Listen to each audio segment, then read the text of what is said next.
All right, what's going on, people? My name is Maurice. I'm here with Mr. Rion Evans. How you doing, brother? Very good, man. Nobody shake hands at the beginning of the interview anymore. I like that. You like that? I love kind of cool. man. You know, I want to keep that going. So. Yeah. So, hey, man, what's going on? I appreciate you coming on the show. You know, I'm here to help you out, try to get your name out, and you know, I like what you're doing with your comedy. So, tell me a little bit about yourself. I know you got some shows coming up. So, what's going on? I have multiple shows coming up. That's my thing. I like to have multiple things happening as much as I can. In this day and age, it's very hard, so I'm very, very thankful, very blessed for raising. I got as far as comedy shows, I got Parker here. We do this every once a month. We are here, and I'm gonna let you find out when this month. I'm sure he's gonna put it right here on the bottom. It'll show up in some fancy graphics. I don't want to lie. I think it's like the 16th or the 18th, but I know it's Saturday. It's the Saturday, and we do it once a month. We've been doing it here in Parker at the studio on Main Street for about 5 years now. And to me, that's extremely impressive because, you know, number one, it's hard to have anything for 5 years. A restaurant, a comedy show, anything nowadays. So, you know, to be here in Parker, and Parker has accepted us for 5 years. They trust our show. They just show up, you know, and they come in groups. They bring their families, their friends. You know, to have that in Parker alone is a blessing. I also have shows in Wheat Ridge, a little further up north, Louisville, and Arvada. You know, we have at least 4 shows a month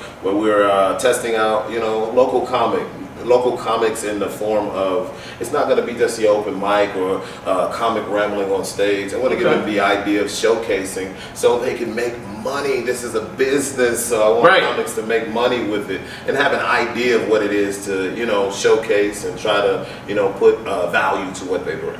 Heck yeah. All right. So speaking of some of your comedy and your comics and stuff, talk about a little bit of what your style is a little bit when it comes to your comedy. And who's some of the comics that you like to roll with?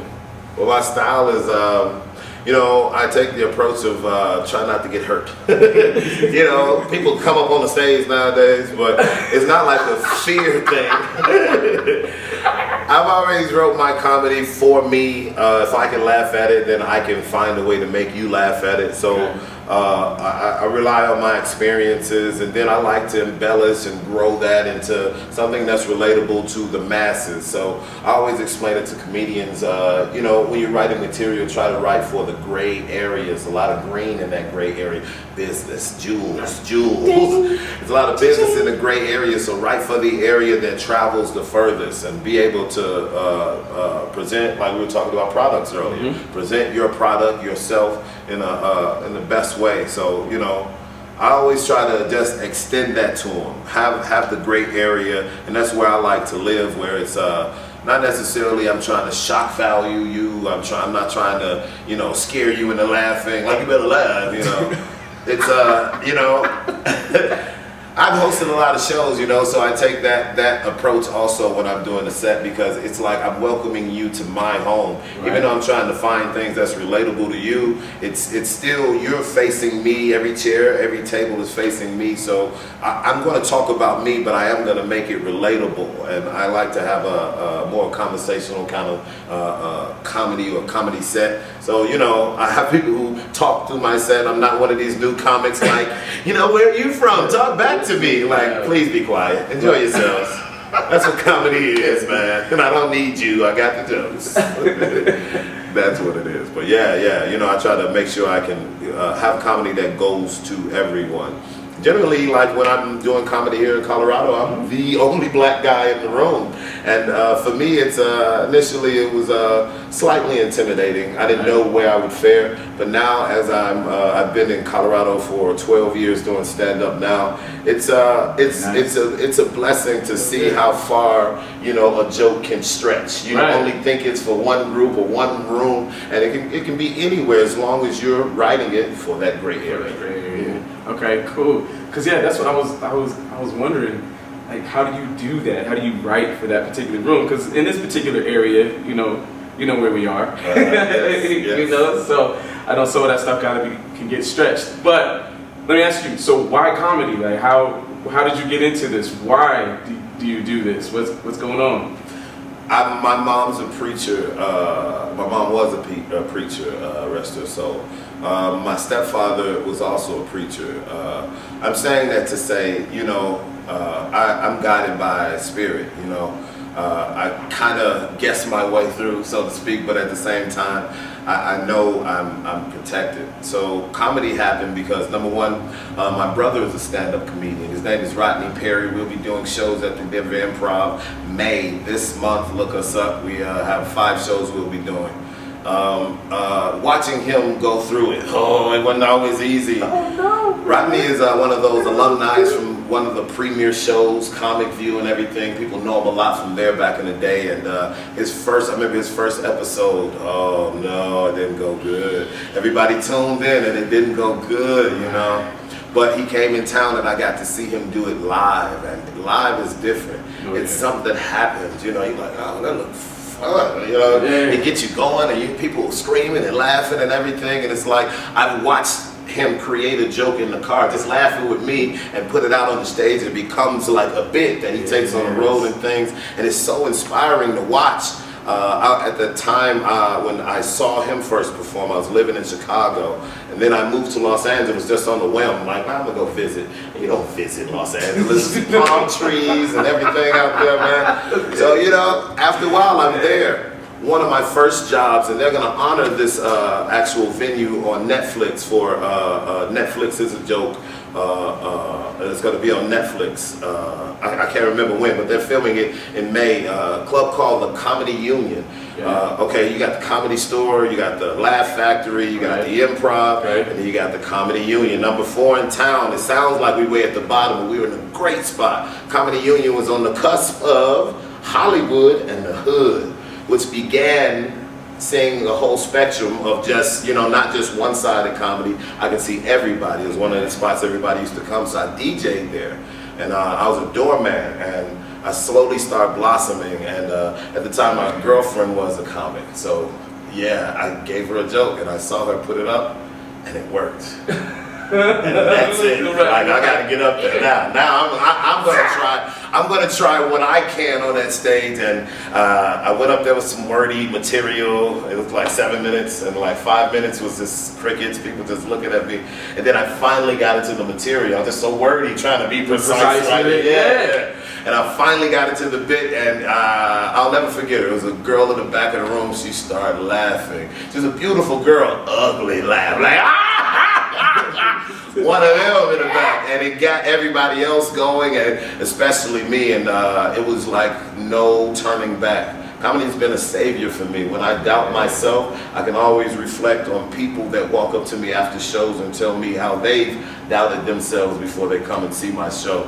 That's something that's given me life and taken it away at the same time. It's an evil monster that you love to go to sleep to every night. It might look like a nightmare, it might look like a beautiful dream, but it's something I love, and I can't do without.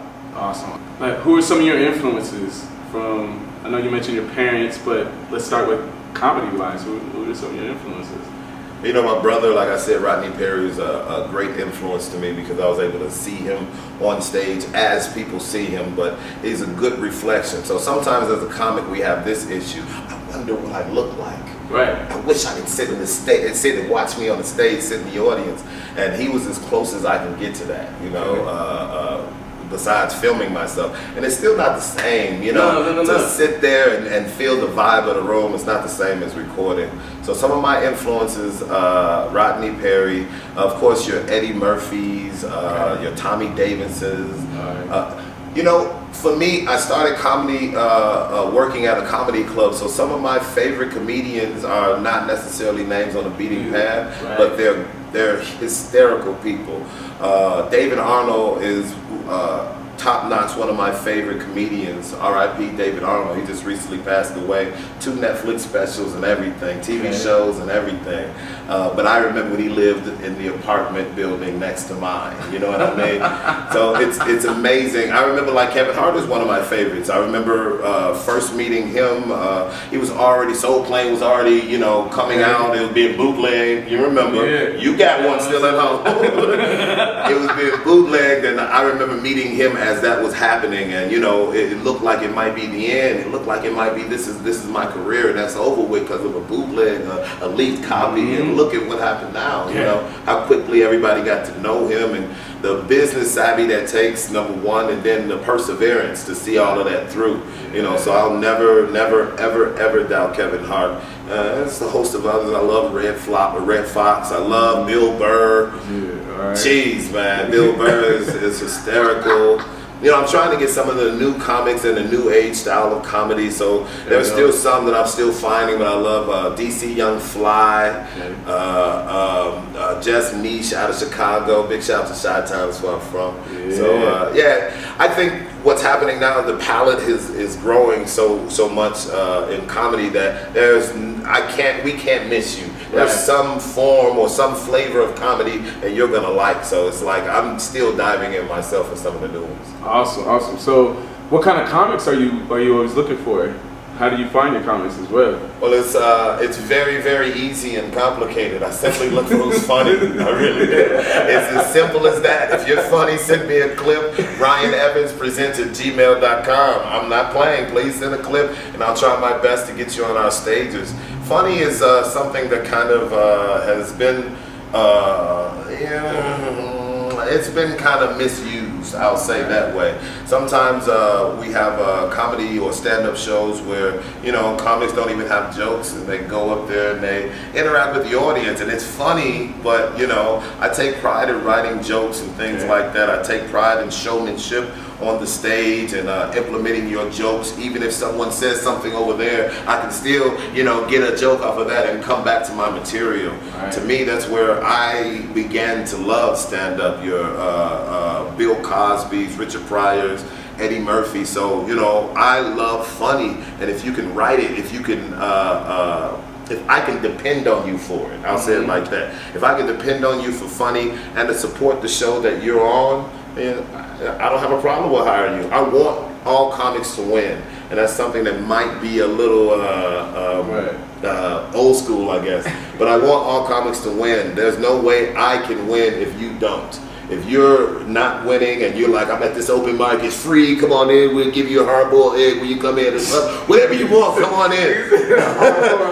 They have these gimmicks to get you to come in, and if you do that, and then the next person do that because they saw you doing it, so on and so forth. When I say I need you to help me, support me by paying for this show, we're gonna have great comics pay for it, and it's like, why would I believe you? Why would I even believe you? Because there's 7 other shows that are free. Right. But if I can be an example for that one free show to say, man, I at least want $10, that's a spark. That begets value in what you do, and that grows comedy around you. The ripples they go way further than just what you can see.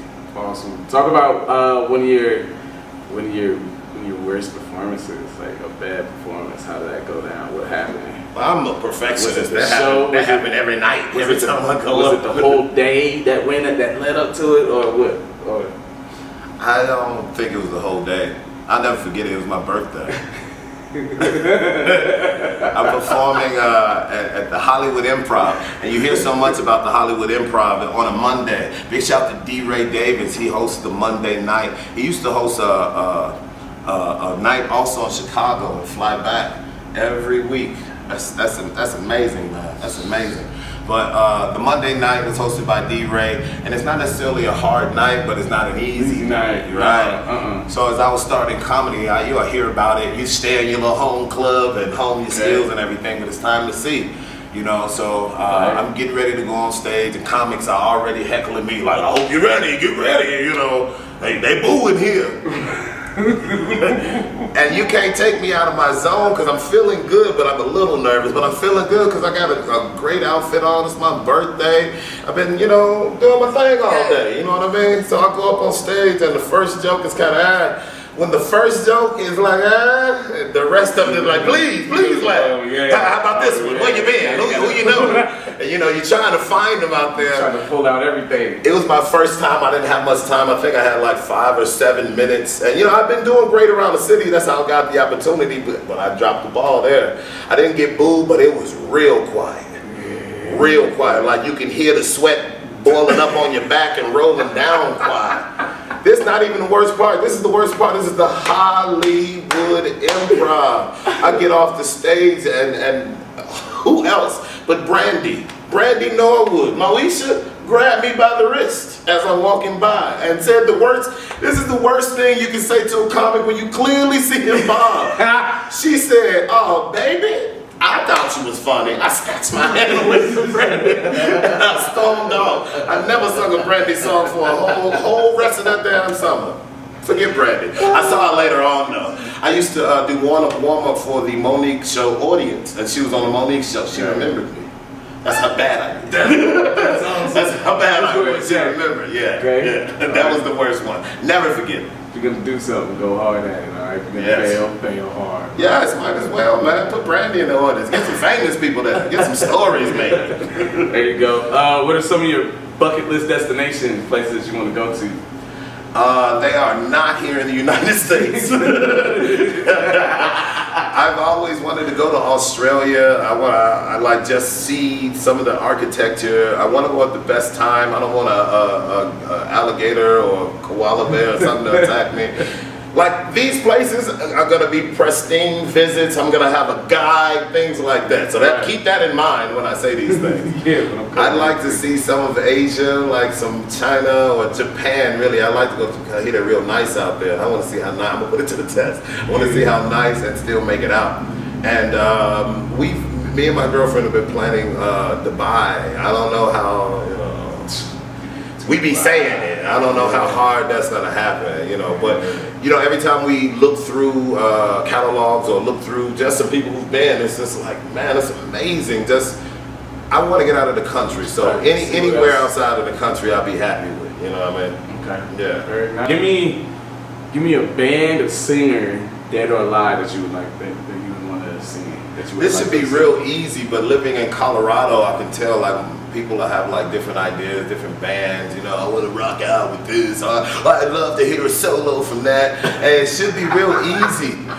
Real easy. Look at me. Come closer. We lost Michael Jackson. And I don't understand how we don't play him every day on somebody's station, in somebody's club. Exactly. So if I can go and watch somebody live, he popped out the ground and stood there at the Super Bowl, right? For 10 minutes, and people, falling out. I want that guy back if I can. If I can't have him, I just want to go see him play. There'll be no other entertainer where the dude would show up and people were fainting, bro. Like, I remember watching some of them videos and stuff when I was a kid.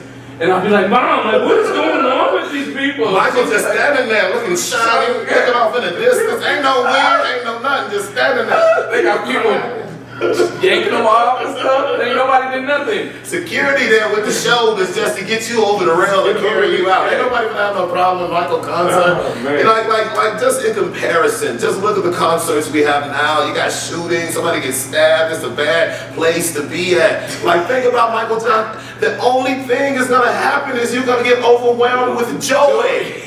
Overwhelmed with the spirit of joy that you faint, and then someone lifts you. They don't trample you at a Mike concert. They lift you out and they take care of you. Bring back Mike Jackson concerts. That's all I want, man. Yeah, do a little avatar. You know what I mean? I'll take a hologram. They tried it before. I saw the Tupac one not too long ago. It reminded me, like, yeah, we can do a hologram. I'll take it. Everybody get a VR headset. Sit up there like it looked like I can feel him. He move on. Put on your Apple Pro Vision. Yeah. Pro Vision goggles. Yeah. All right. What up? This is Rion Evans. I am here every month, bringing the best of laughter to Parker, Colorado, here at the studio at Main Street. I'm your host, Rion Evans. Find me first off, R-I-O-N, Rion Evans. Rion Evans Presents. Look me up on all your social media and everything like that. But when you're done, get here on the 18th, May 18th, 6:30 sharp. We're going to start another comedy show with the best you've seen. Parker's really been showing love here, man. We got more room for you. Come on down. Every month, 6:30. This month, on the 18th. I hope to see you here. If I don't, I'm going to judge you. I'm really going to judge you. I'm going to talk about your dog. I'm going to talk about your kids in the school they go to. I'm going to talk about your grandma. I'm going to bring her up. Yeah, Granny. You should be here. Granny's going to get it. You should be here. If you're not here, Granny, get these words. Nah, don't say I didn't say it. See, you heard him first. Well, hey man, I appreciate your time, brother. Appreciate you. Thank you very much. Right. Always stay tuned. This is the man Maurice. You can have me anytime. Thank you very much, man. Right, Thank you. Thank you.